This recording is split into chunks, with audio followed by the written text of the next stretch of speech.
How do you feel to be on the card with on the broadcast card with John Anik? Like, I'm really excited about it. You know, I was not thinking that way when we were talking about, you know, what the broadcast team, or I was wondering what the broadcast team might look like. I wasn't thinking that way. I think it's an inspired choice. He's great at calling fights, and he did boxing before he ever did MMA. And we just did a couple segments together, and it was a ton of fun. Yeah. Any could we get any more surprises as far as on the broadcast team? Surprises. How do I answer that?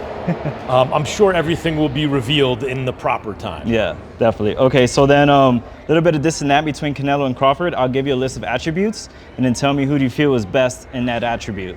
First attribute, best jab. Crawford. Best defense. Crawford. Nowadays, Crawford. I would say early in the fight, Canelo. And earlier in his career, Canelo. But he hasn't been that kind of fighter in recent years. Although Crawford is also hittable. With any fighter, when you talk about their defense, the question is not, can they be hit with a shot? You take punches. Everyone, the greatest defensive fighters ever get hit. Pernell Whitaker, Willie Pep, Floyd Mayweather, they all get hit. The question is, can you hit them with combinations? And both guys are hard to hit. With the two-piece, hard to hit. So who has the best footwork out of the two?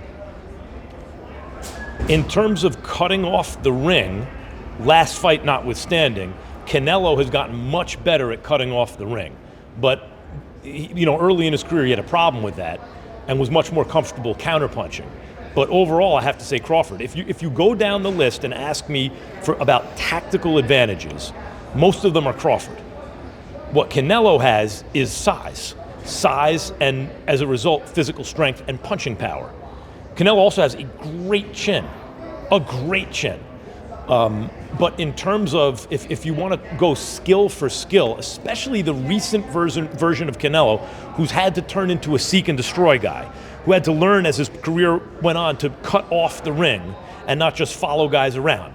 Like Lara, Trout, Floyd, he followed those guys around. He had trouble because he's really a natural counterpuncher who wants you to come to him. But in recent years at super middleweight, he's gotten really good at cutting off the ring. Again, last fight notwithstanding. So as an overall suite of skills, recent vintage, it's been Crawford. Okay.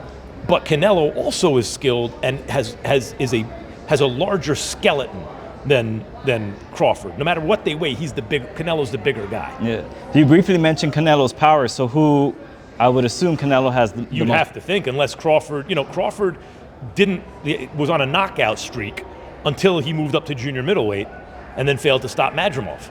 So, and Canelo, though he has not stopped anyone in a while, we've seen he's a real puncher at 68. As far as speed, who has the better speed? You would imagine Crawford, given the fact that he is the naturally smaller fighter, and I would assume he could maintain that advantage going into this fight. Last attribute, ring IQ. They both have sky-high ring IQs. If I have to, Crawford. If you ask me again, like, there's a reason that I think Crawford's the best pound-for-pound fighter in the world, right? Because I think, and Canelo once was. So even though Crawford is biologically older, Canelo has had the longer career. He's been fighting since he's a teenager, and there's been signs recently that maybe he's not the same guy that he used to be. By the way, I know people think Inoue and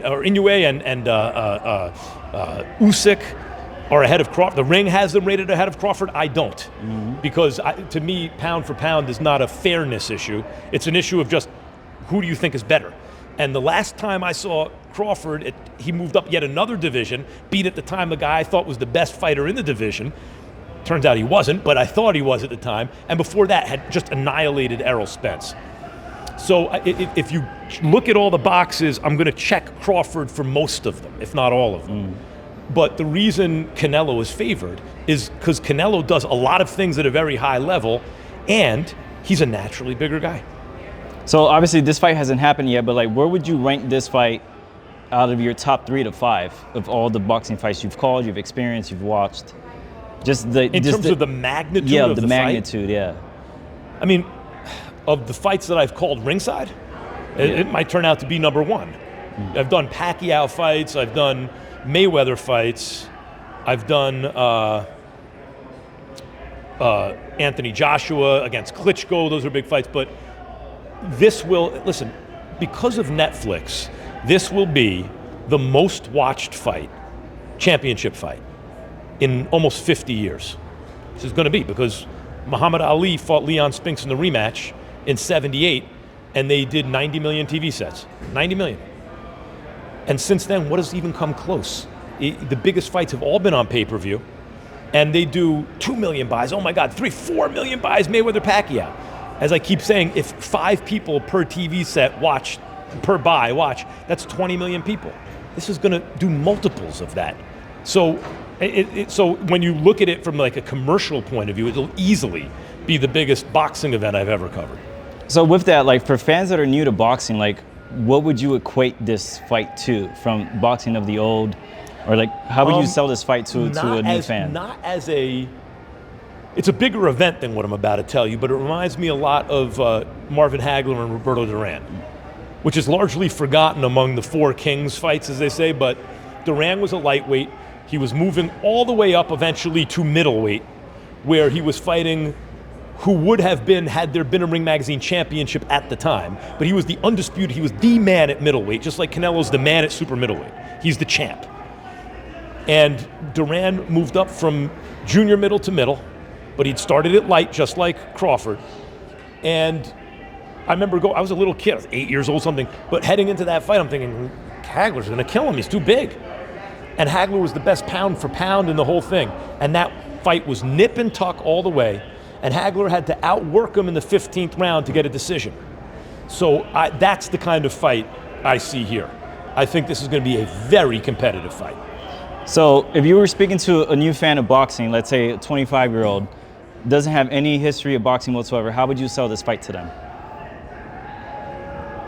I mean, I would start by telling them, as I've often done, I'd ask them what their favorite sport is. And go ahead, you be the guy. What's your favorite sport? MMA.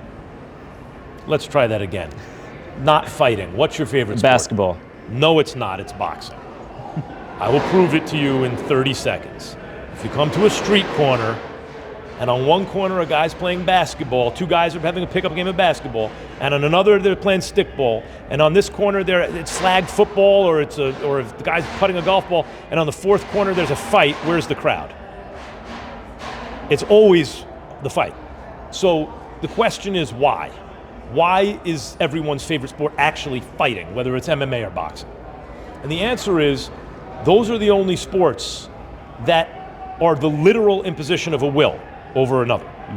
In every other sport, there's a ball that's the surrogate for the will, right? Oh, Barry Bonds can't hit Roger Clemens' fastball. Roger Clemens has imposed his will metaphorically on Barry Bonds, right? Agassi can't return Sampras's serve. I'm thinking like the greatest of all time.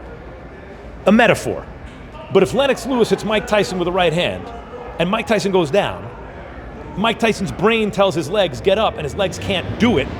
He has literally been separated from his own will. That's a physical imposition of will on another. More compelling. So then you say, well, why isn't boxing more popular right now? And the answer is, because we understand the world through storytelling. That's how people interpret the world. And stories are only as interesting as the characters are interesting, as you are invested in the characters. So if you redo the thought experiment, and now it's Clemens pitching to Bonds and Agassi, now the fight will still get some people on, because that's how good fighting is, but how compelling it is. But now people are paying attention to other stuff, because you know the characters in other sports. You don't know the characters in boxing, and that's the only reason you don't watch it and aren't a fan and like a real fanatic, because that's how awesome boxing is.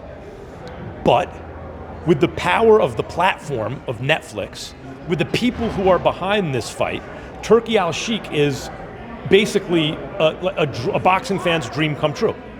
You know what I would do, says every young little boxing fan, what I would do if I had all the resources in the world, I would make this fight and that fight, this is how I would change. And he's actually doing it, like a kid in a candy store. He's doing it.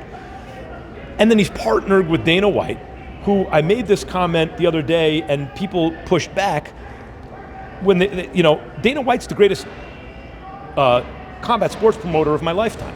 What about this guy and that guy and all the fights they've promoted? But no one has created an institution. Dana in the UFC has created an institution. The UFC means the same thing in people's minds as MMA. There is no brand like that in boxing, except Turkey is trying to create that now and has a good shot to do it. He's partnered with Dana White and Nick Khan. So when I say Dana White has created an institution in the UFC, what I mean is when Dana's gone, you get a really competent executive to run that thing. It outlives him. Look at the WWE.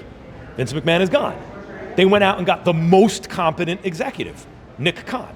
He's now president of the WWE. It's bigger than ever before. It's an institution. So Turkey, who is the everyman boxing fan who actually has the resources to wave his magic wand and make these incredible things happen, Usyk and Fury, you want that? It's right there. It is for you, right? Just like that. Oh my God, we're seeing it already, right? Crawford and Canelo, yeah, that'd be cool. Boom, it's there. With Dana, who institution builds, and Nick, who is the most effective operator I've ever been around, right? They are going to bring you the stories of the fighters, not just for this event, but going forward. You're going to know who the characters are, what's at stake for them, what makes them tick, what's the obstacle, how big is the obstacle, what's on the other side of it. And that's all that boxing has ever been missing, is people invested in the fighters. Once you have that, it is a wrap. We are looking at, potentially, a golden age of boxing. So last question before we wrap it up. If you were playing matchmaker, who do you want on the undercard? What matches would you like to see on the undercard? I have a lot of thoughts about that. I'm not going to share right now, but I have a lot of thoughts about that. But you will not hear even a single one. Not even one right now you're not going to hear.